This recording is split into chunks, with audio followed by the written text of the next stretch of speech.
ወይ ወንድሜ ደረስክ እንዴ? እና አይጠፋህማ። በቃ እሺ ና። ደረሰ እንዴ? አዎ ደርሷል። በቃ እሺ ሰላም ነው።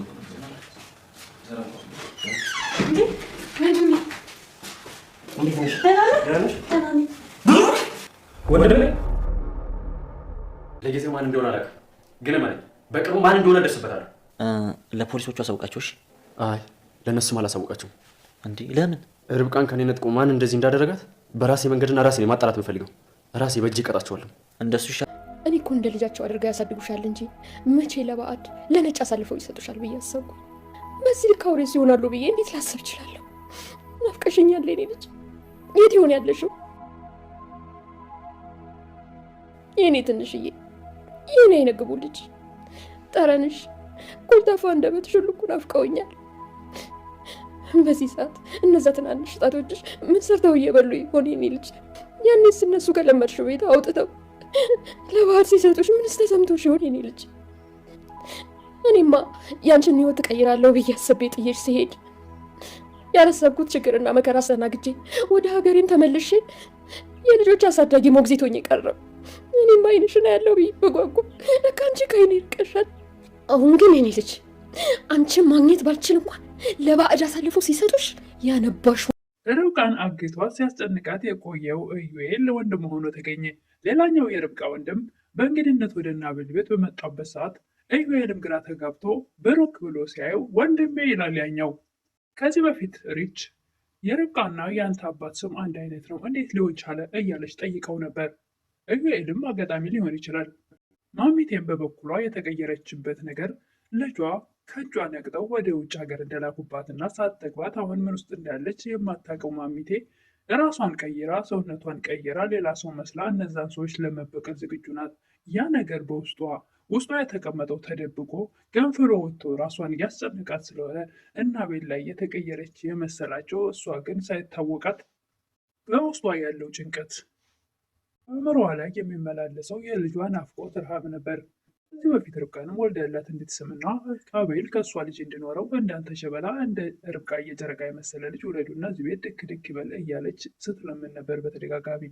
ከዛ በኋላ የተፈጠረው ሳይታወቅ ብትቀየርም። ሰላም ጤና ይስጥልኝ ውድና የተከበራችሁ በመላው ዓለም ያላችሁ ኢትዮጵያና ኤርትራውያን ናችሁን? እግዚአብሔር ይመስገን ደህና ነኝ። ርብቃ ክፍል 23 አብረን እናያለን። የባለፈው ክፍል ርብቃ ከቤት እንደወጣች በመቅረቷ አቤል እየተጨነቀና በጣም ግራ ተገብቶ በነበረበት ሰዓት ወደ አቤል ስልክ ቴክስት ገብቶ እዚህ ቦታ ናት ና ውሰድ የሚል ከዩኤል ጋር ሄደው ወደ ቤት ባመጧት ሰዓት ማሚቴ ምን ሆነሻል ደግሞ ምንድን ነው እያለች ነበር። አሁንማ ፈጣሪ ይመስገን እንደምታያት ደህና ናት እያለ ነበር አቤል። ዩኤልም ኧረ ተይ ማሚቴ ልክ ነህ ባለች ሰዓት እንዴት ልክ ነህ ትያለሽ እያይሻት ተጎሳቁሏል። ርብቃን በቃ ወደ ክፍል ግቢ ብላ ይዛት ከሄደች በኋላ ማሚቴ እባክሽ እስከ ለዛሬ እንኳን ዝም በያት ርብቃ ለዛሬ እንኳን ዛጥ በያት እስኪ ደህና አይደለችም እያይሻት አይደል ተጎሳቁላ። ማሚቴ እና ምን ተባልክ በግድ ለምን አልተናገረችኝ ብለህ ነው እንደ እያለች ነበር። አቤልም እባክሽ በሆነ ነገር ከተበሳጨሽ እኛ ላይ ቁጣውን አትወጪ እባክሽ ማሚቴ ዝም ብለሽ አትበሳጭ እያለ ነበር አቤል። ማሚቴም እባክህን የስነ ስርዓት ማቅና ራሴን መቆጣጠር የምችል ሰው ነኝ። አቤልም ኧረ እባክህ አቤል ሚስትህ በሰላም ስለተመለሰችልህ ፈጣሪህን አመስግን፣ ጭቅጭቁን ተውና ለጭቅጭቁ በኋላ ትደርሱበታላችሁ እያላቸው ነበር። ማሚቴም ይህን አበባ እኔ እኮ እንደ ራሳቸው ልጆች አድርገው ያሳድጉሻል ብዬ አሰብኩ እንጂ መቼ በዚህ ልክ አውር ይሆናሉ ብዬ አሰብኩ። ልጄ ናፍቀሽኛል እኮ የት ሆን ያለሽው እያለች ማሚቴ እያነባች ነው። የእኔ ትንሿ ልጅ የኔ አይነ ግቡ ልጅ ከላያቸው ላይ የተደፋውን አርቲፊሻል ፀጉር አንስተው እሳቸውም በጣም ግራ በተጋባና በእንባ በተሞሉ አይናቸው ማድረግ የሚያደርጉትን ነገር አጥተዋል። ልጅ ጠረንሽ ናፍቆኛል፣ ያ ኮልታፋ አንደበትሽ፣ እነዛ ትናንሽ ጣቶችሽ አሁን ምን ሰርተው እየበሉ ይሆን? የኔ ልጅ ከቶ እንዴት ላግኝሽ እያለች ማሚቴ ተጨንቃለች።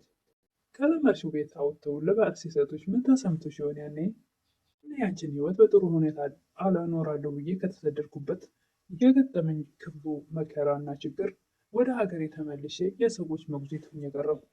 ትንሽና ያለው ብዬ ጓጉቼ በመጣሁበት ለካ አንቺ ከእኔ ይርቀሻል ልጄ። አሁን ግን ልጄ አንቺን እንኳን ማግኘት ባልችል እኔ አንቺን አሳልፈው ለባዕድ የሰጡሽን ያነባሽውን እንባ አሁን አስመልስልሻለሁ በቀላለሁ እያለች ነበር ማሚቴ። ማሚቴም በቀሉ ወደዛና ወደዚህ ሳያንከራተተኝ የቤቴ ድረስ ሰተት ብሎ መጥቷል፣ በደንብ አስለቅስልሻለሁ እያለች ነበር። ማሚቴ ከላዩ ላይ አውልቃ የጣለችውን አርቲፊሻል ፀጉር ላዩ ላይ እያስተካከለች በደንብ አስለቅስልሻለሁ፣ በደንብ አስነባልሻለሁ ማለቷን ቀጥላለች። ማሚቴም ራሷን ቀይራ ሄዳ ለበቀል ላይ ተዘጋጀች ነው። ኢዩኤል አቤልን ርብቃን ማን እንደዚህ ያደረጋት ይመስልሃል እያለው ነበር። አቤልም ማን እንደሆነ ለጊዜው ባላውቅም ግን ደግሞ ራሴ መርምሬ ልደርስበት እችላለሁ እያለው ነበር። ኢዩኤልም እንግዲያውስ ለፖሊሶቹ አሳውቃቸው እያለ ነበር። አቤል በፍጹም ለፖሊሶች አላሳውቃቸው፣ ርብቃን ከኔ ነጥቆ ማን እንደዚህ እንዳደረጋት ራሴ በራሴ መንገድ እደርስበታለሁ እያለ ነበር። ኢዩኤል እንደሱ ይሻላል ብለህ ነው? አዎ ይሻላል፣ በራሴ መንገድ እደርስበታለሁ።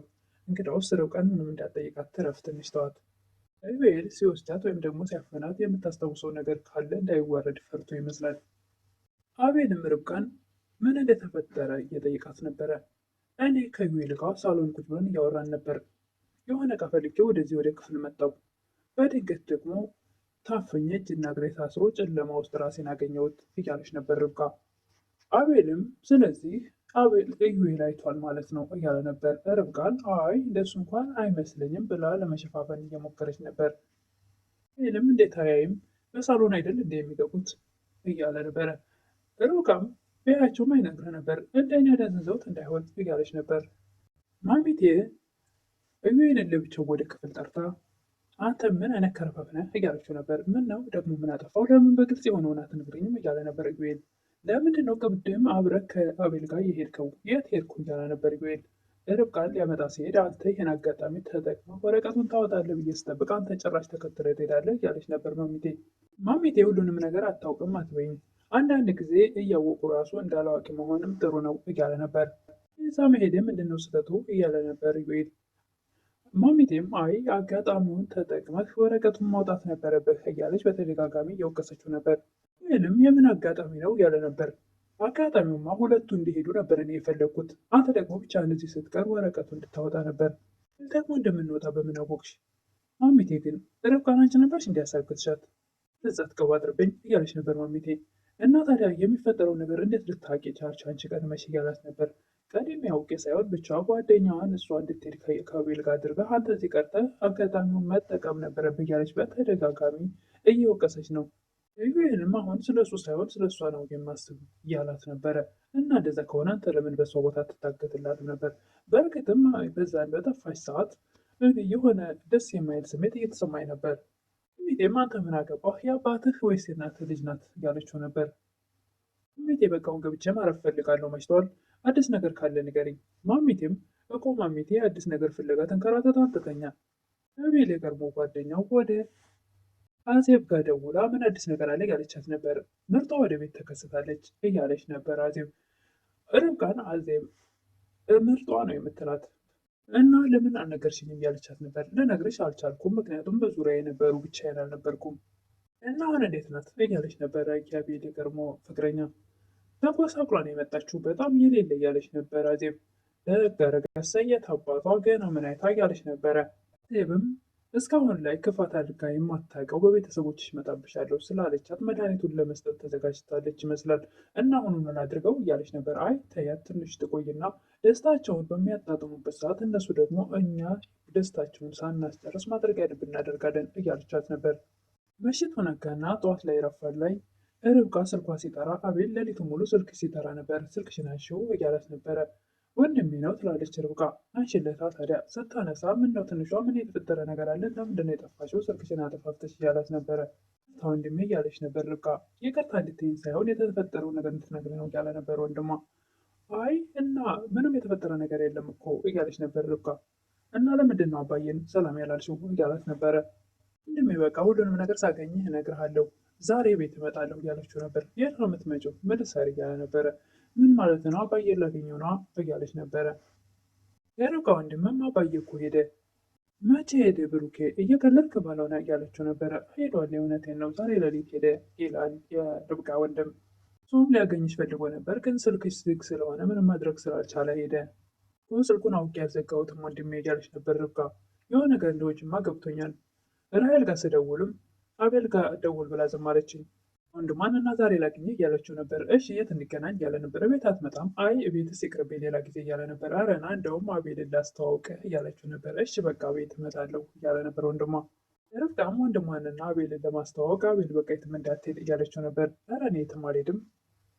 ርብቃ እሱን እኔ የጠፋሁ ቀን እቤት ነበርሽ እንዴ ያለቻት ነበር። አይ አልነበርኩም፣ እኔ እንኳን እህቴ ጋር እረፍት ወጥቼ ነበር እህቴን ለማግኘት እያለቻት ነበር። እንዴት እንደዚህ ሊሆን ቻለ? እስከ ዛሬ ያልሄድሽውን እረፍት እኔ የጠፋሁ ቀን የሄድሽበት ምክንያቱ?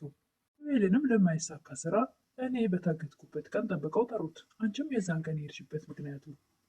ይህ ሁሉ ጊዜ ሳትሄጂ እኔ የጠፋሁ ቀን ጠብቀሽ እንዴት እህትሽ ናፈቀችሽ? አንቺ እኮ ቢያንስ ቤት ብትኖሪ አይወስዱኝም ነበር። ይህም እንዴ ምርጠዋ እንዴት እንደጠፋች ታወቀ እንዴ? አዎ ቤት መተው እኮ ነው የወሰዱኝ ያለቻት ነበር። እንደዛም አይሆንም ትላለች አዜብ። ርብቃም እና መቼስ ራሴን ወስጄ አልሰጣቸውም። ወይኔ ምን ነው ባልሄድኩኝ፣ ማሚ እኮ ናት ማዘሯ ናት ትላለች። ምን ነው ማሚ ምን አደረገች ብላ ርብቃ ትደረግታለች። ማለቴ ባትፈቅድልኝ ኑሮ ማለቴ ነው ብላ እሷም ደንገጥ ትላለች። ሁሉንም ተይውና አሁን ወንድሜ ስለሚመጣ ቆንጆ ምግብ ስሪ እያለች ነበር ርብቃ። ችግር የለውም አሁን አደርግልሻለሁ እያለች ነበር።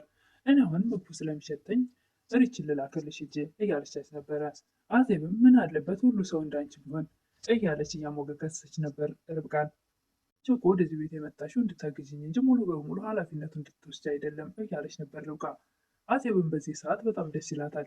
ይህንም በቃ እኔ ወደ ቤት ልሂድ እያለ ለአቤል፣ አቤልም ቆይ እንግዳውን ተቀብለ ተዋውቀው ትሄዳለህ እያለው ነበር። እንደሚመጣ ባላንተን እንጂ እኔ ነኝ እንደ እያለ ነበር። በስተ መጨረሻም የርብቃ ወንድም ወደ አቤል ቤት ከተከሰተ በኋላ ኢዩኤልም ብሩክ ይላል። ብሩክም ደግሞ ወንድሜ እያለ እንግዲህ ቪዲዮ እዚህ ላይ ነው ያለቀው ለዛሬው። እንግዲህ የርብቃና የኢዩኤል እህትና ወንድምነት ደግሞ የማሚቴም እንደዛ መሆን እንግዲህ ቀጣዩን የምናይ ይሆናል።